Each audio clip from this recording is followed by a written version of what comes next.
Doctors day की आपको बहुत सारी शुभकामनाएं सबसे पहले। Thank you very much. AI artificial intelligence medical field में भी आ चुका है। जैसे आजकल एआई असिस्टेड रोबोट्स भी आने लग गए हैं, रोबोट असिस्टेड सर्जरीज वगैरह हो रही हैं, नीट टीकेआर हो रहे हैं, टीएचआर हो रहे हैं, तो ये काफ़ी एडवांटेजेस है। क्वालिटी टाइम में क्या चीज़ करना पसंद करते हैं, किससे आपको बहुत खुशी मिलती है? कि जब मुझे समय मिलता है तो मैं कोशिश करता हूँ कि फैमिली के साथ मैं टाइम स्पेंड करूँ। खासकर मुझे बैडमिंटन बहुत पसंद है। जिन डॉक्टर को हम भगवान कहते हैं, लेकिन कहीं ना कहीं उस सफ़ेद कोट के पीछे भी एक इंसान होता है, तो इस डॉक्टर्स डे पर अपने डॉक्टर्स को थैंक यू और हैप्पी डॉक्टर्स डे ज़रूर विश करें।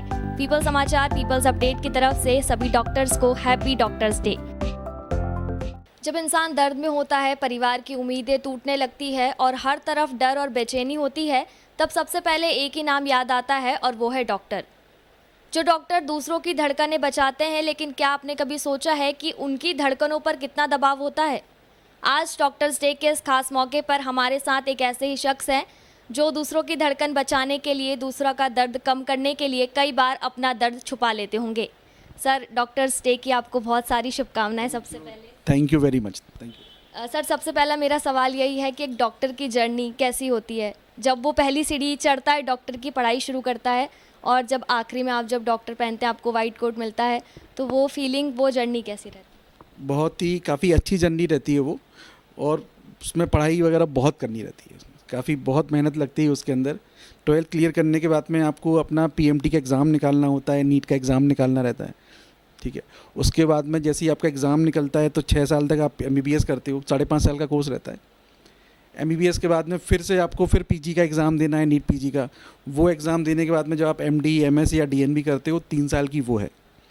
वो करने के बाद में फिर जब आप सुपर स्पेशलाइजेशन करते हो तो फिर उसमें डीएम है, एमसीएच है, 3 साल की फिर से वो रहती है। मतलब टोटल जो आपका साल है, कम से कम 6 से 12 से 16 साल आप पढ़ाई में ही निकाल देते हो। उसके बाद जाके कहीं आप एक प्रॉपर अच्छे डॉक्टर बन पाते हैं, जिसमें आप अच्छे से सर्जरी वगैरह या सुपर स्पेशलाइजेशन करके बैठते हैं। सर, जैसे चारों तरफ एक दर्द रहता है, एक वाइब भी वो अलग रहती है हॉस्पिटल की, उसमें आप खुद को पॉजिटिव कैसे रखते हैं, कैसी एनर्जी रहती है वहाँ की, और इतने अच्छे से आप जब पेशेंट को ट्रीट करते हैं तो वो आप इतना पॉजिटिविटी कहाँ से लेकर आते हैं? देखिए, सबसे ज़रूरी चीज़ है काम करने का मन। जैसे कोई पेशेंट मेरे पास आता है तो मैं बस यही चाहता हूँ कि मेरे यहाँ कोई पेशेंट आए तो प्रॉपर ठीक होके जाए, उसको अच्छा इलाज मिले, है ना। बेचारा पेशेंट कहीं भी भटके नहीं, उसको प्रॉपर एक गाइडेंस मिलना बहुत ज़रूरी है। और आप, जो मैं चाहता हूँ कि एक नोबल प्रोफेशन है डॉक्टर, उसमें आप पेशेंट की जितनी हेल्प कर सकें ज़रूर करिए। जी सर, आप जब स्ट्रेस में होते हैं, कंटिन्यू 24 आवर्स, 36 आवर, कई बार तो 2-2, 3-3 दिन तक लगातार सर्जरीज रहती है, तो जब आप प्रेशर फील करते हैं तो उस प्रेशर को कैसे बस्ट करते हैं? स्ट्रेस रिलीज़ करने का सबसे अच्छा जो मुझे लगता है वो है रात को कम से कम 6 से 8 घंटे सोना। आप प्रॉपर रेस्ट लो, आप दिन भर अपना काम करिए, शाम तक खाना वाना खा के आप थोड़ा सा वॉक करिए, और रात को प्रॉपर 6 से 8 घंटे की नींद लेना बहुत ज़रूरी है। आप 10-11 बजे तक सो जाइए, सुबह उठ के मिनिमम 1 घंटे वर्कआउट करिए। अब वर्कआउट आप वेट ट्रेनिंग कर सकते हैं, साइकिलिंग कर सकते हैं, योगा, स्ट्रेचिंग, जो भी आपको अच्छा लगे, पर हफ्ते में कम से कम 3 से 4 बार वर्कआउट करिए, खासकर वेट ट्रेनिंग ज़रूर करिए। उसका आप योगा कर सकते हैं। ये चीज़ें अगर आप डेली करते हैं तो इससे आपका स्ट्रेस काफ़ी कम रहेगा, ठीक है। उसके बाद आप दिन भर में जो भी आप काम करना चाहें बिल्कुल आप मन से करिए, अच्छा ही लगेगा, है ना।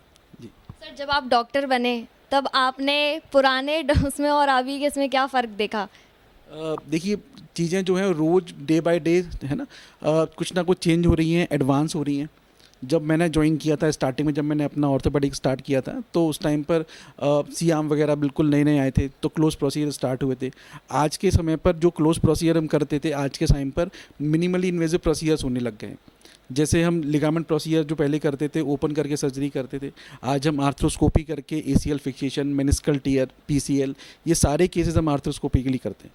उसके अलावा जो स्पाइन सर्जरीज़ पहले पूरी ओपन करके किया करते थे, आज वो एंडोस्कोपिक और मिनिमली इन्वेजिव सर्जरीज़ हो रही हैं। बहुत बहुत एडवांस चीज़ें हुई हैं, काफ़ी एडवांस चीज़ हुई हैं, पर इस टाइम मुझे लगता है कि चीज़ें और सीखने की, एक्सप्लोर करते रहने की बहुत ज़रूरत है। हमेशा कुछ ना कुछ आप सीखते रहिए तो सभी को काफ़ी आराम मिलेगा, पेशेंट्स के लिए भी बहुत ही अच्छा है।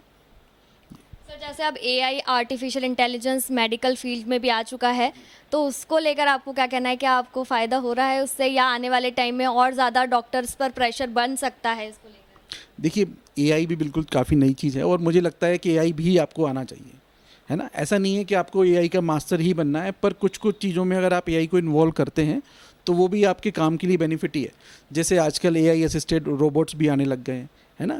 रोबोट असिस्टेड सर्जरीज वगैरह हो रही हैं, टीकेआर हो रहे हैं, टीएचआर हो रहे हैं, तो ये काफ़ी एडवांटेजेस है। मतलब कुछ कुछ चीज़ों में जहाँ हम चाहते हैं कि कोई भी हम कट लेते हैं तो वो एकदम कट परफेक्शन से आए, वहाँ हमें काफ़ी फ़ायदेमंद चीज़ रहती है।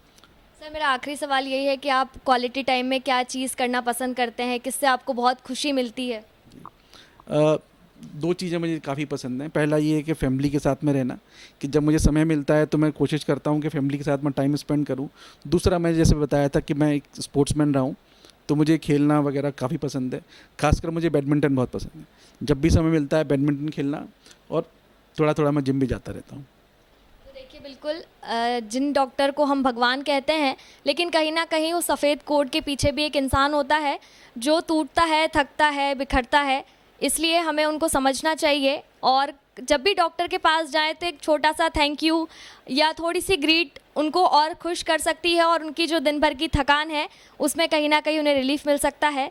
तो इस डॉक्टर्स डे पर अपने डॉक्टर्स को, और आपने कहीं इलाज कराया हो या आपके कोई पुराने फैमिली डॉक्टर हो, तो उन्हें कॉल कर कर थैंक यू और हैप्पी डॉक्टर्स डे ज़रूर विश करें। पीपल समाचार, पीपल्स अपडेट की तरफ से सभी डॉक्टर्स को happy doctors day. Video journalist Arun Yadav के साथ मैं गरिमा विश्वकर्मा, पीपल्स अपडेट भोपाल।